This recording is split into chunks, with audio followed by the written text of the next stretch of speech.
नमस्कार, मैं सोनी सिंह विनय आईएएस के चैनल में आप सभी का स्वागत करती हूँ। फ्रेंड्स, जैसा कि डेली आपको झारखंड से रिलेटेड इम्पॉर्टेंट टॉपिक की वीडियो क्लिपिंग दी जाती है, अभी जो हमारा कम्युनिटी में चल रहा है वो है छोटा नागपुर काश्तकारी अधिनियम, जिसे हम पार्ट वाइज सेंड कर रहे हैं आपको। हर एक पार्ट में अध्याय से संबंधित धाराओं के बारे में विस्तृत जानकारी दी जाती है। कल हम धारा 12 तक डिस्कस किए थे और आज जो है हम स्टार्ट करेंगे धारा 13 से। धारा 13 में क्या दिया गया है? धारा 13 में किस बात पर विशेष तौर से जोर दिया गया है? भूधृति का जो विभाजन होगा या लगान का जो भी वितरण होगा वो भूधृति के विभाजन पर लगान का भी अनुपातिक वितरण होना चाहिए। जिस तरीके से भूधृति का विभाजन होगा, लगान का भी उसी बेस पे अनुपातिक तौर से विभाजन होना चाहिए। ये सारी बातें जो है ये धारा 13 में दर्शाई गई है। इसमें धारा 14 में पुनर्ग्रहणीय भूधृति के पुनर्ग्रहण पर विलंगमों का वातिलीकरण। यहाँ वातिलीकरण जो वर्ड है ये न्यू वर्ड है। वातिलीकरण का अर्थ क्या होता है? खारिज करना, किसी चीज को रद्द करना। ये कंडीशन कब अप्लाई होगा? भूधृति के पुनर्ग्रहण पर अनुदाता या उत्तराधिकारी का अधिकार बातिल कब समझा जाएगा? जब किसी भी छावनी के लिए वो सरकारी भूमि का अधिग्रहण करे, सरकारी भूमि पर कब्जा करे, मतलब वो अधिकार रद्द किस कंडीशन में होगा? में भी वो किसी भी छावनी के लिए, किसी भी पर्पस के लिए सरकारी भूमि का अधिग्रहण करे, या फिर कोई भी मुंडारी काश्तकारी भूमि का उपयोग करे, या ये भी हो सकता है कि सरकार के कार्यालय हेतु भूमि का उपयोग करे। तो ये सारी चीजें जो है इस कंडीशन में ये जो है भूधृति पुनर्ग्रहण पर विलंगमों का वातिलीकरण जो है वो संभव होगा। नेक्स्ट जो है वो धारा 15 में, धारा 15 में कहा गया है धारा 11 से किसी जमीन की रजिस्ट्री होने पर भूस्वामी उस पुनः ग्रहणीय जमीन को वापस ले सकेगा, मतलब उसे रिटर्न पा सकता है या फिर उसका दाखिल खारिज भी आवश्यक है। ये भी दोनों में से कोई भी एक भी हो सकता है। अब जो है अध्याय 4 के बारे में जानेंगे। अध्याय 4 में किस चीज के बारे में बताया गया है? तो अधिभोगी रैयत के बारे में बताया गया है और इसमें धारा 16 से लेकर 36 तक का विस्तृत रूप से वर्णन किया गया है। धारा 16 में किन बातों पर विशेष तौर पे जोर दिया गया है उसके बारे में जान लेते हैं। धारा 16 में बताया गया है कि विद्यमान अधिभोगाधिकार का बना रहना। अब ये किस कंडीशन में जो है अधिभोगाधिकार का जो आपका राइट है वो किस कंडीशन में बना रहेगा?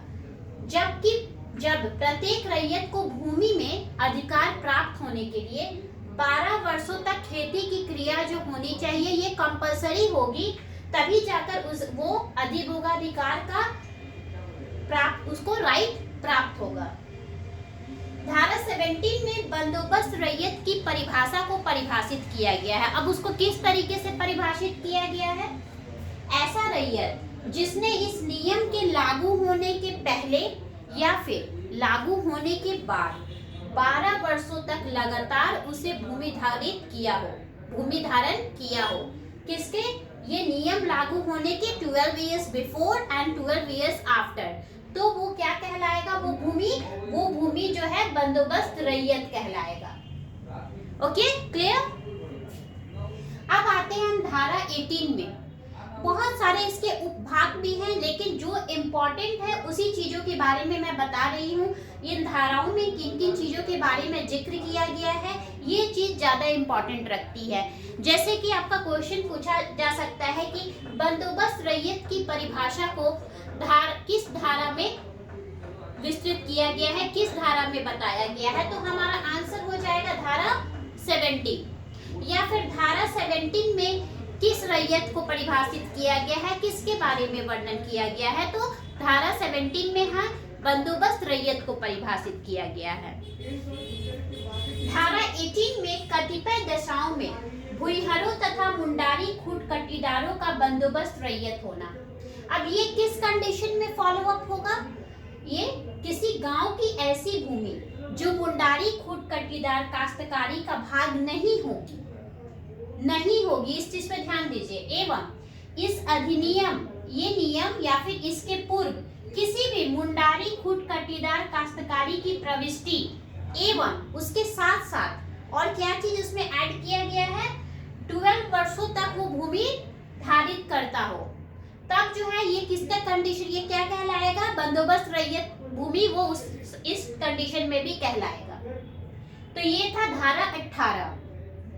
धारा 19 में बंदोबस्त रैयतों का अधिभोगाधिकार के बारे में बताया गया है। वैसा व्यक्ति, वो पर्सन जो कि धारा 17 एंड धारा 18 के अंतर्गत किसी गांव का बंदोबस्त रैयत हो, दोनों में से कोई भी हो सकता है, उस गांव में उसके द्वारा रैयत के रूप में धारित सभी भूमि का वो अधिभोगाधिकार प्राप्त होगा। अगर उसकी भूमि धारा ये 17 और 18 इन दोनों के अंतर्गत वो किसी भी बंदोबस्त रैयत जो है उसके पास भूमि है, तो उस समय वो बंदोबस्त रैयतों का अधिभोगाधिकार उस व्यक्ति को आसानी से प्राप्त होगा। धारा 20 में कहा गया है कि जब किसी अधिभोग जोत का भूस्वामी, यानी कि जब किसी अधिभोग जोत का भूस्वामी रैयत के संपूर्ण हित अंतरण में अधिभोगाधिकार के अर्जन पर प्रतिकूल प्रभाव नहीं पड़ेगा, ये धारा 20 के अंतर्गत कहा गया है।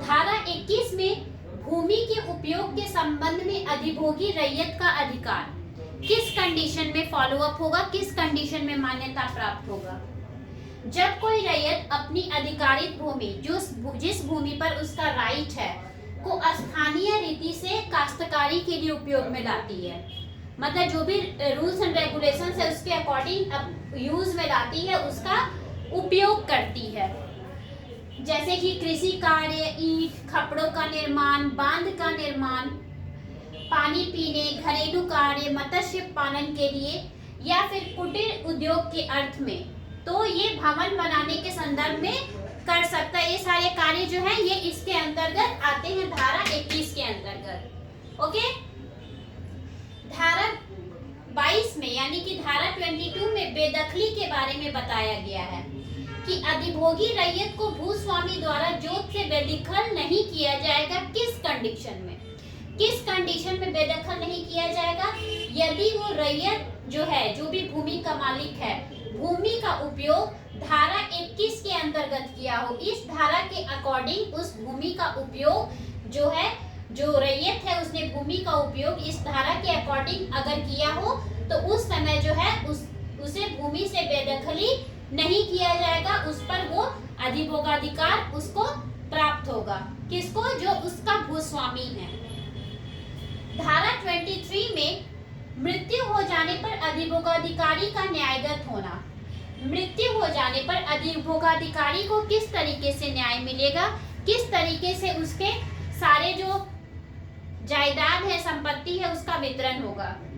अधिभोगाधिकारी रैयत के बिना वसीयत की मृत्यु अगर होती है, अगर जो उसका मालिक है उसकी मृत्यु बिना वसीयत के हो जाती है, उसका कोई भी पेपर वर्क नहीं हुआ हो, उस समय जो भी उसका उत्तराधिकारी है उसको अधिभोगाधिकार उसी तरीके से प्राप्त होगा जिस रीति से उसको अन्य संपत्ति प्राप्त होगी। तो ये था हमारा धारा 23 के अंतर्गत कि अगर किसी व्यक्ति की मृत्यु हो जाती है तो उसे सारी संपत्ति किस तरीके से बांटी जाएगी। धारा 23 के क में अधिभोग जोत के कतिपय अंतरणों का रजिस्ट्रीकरण के बारे में बताया गया है कि यदि अधिभोग विक्रय, दान, वसीयत या फिर विनिमय के द्वारा स्थानांतरित की जाएगी, उसका चेंजिंग होगा, तो उस समय उसे रजिस्ट्रीकृत करना पड़ेगा। ये जो है राइट बनाया हुआ है धारा 23 के क में।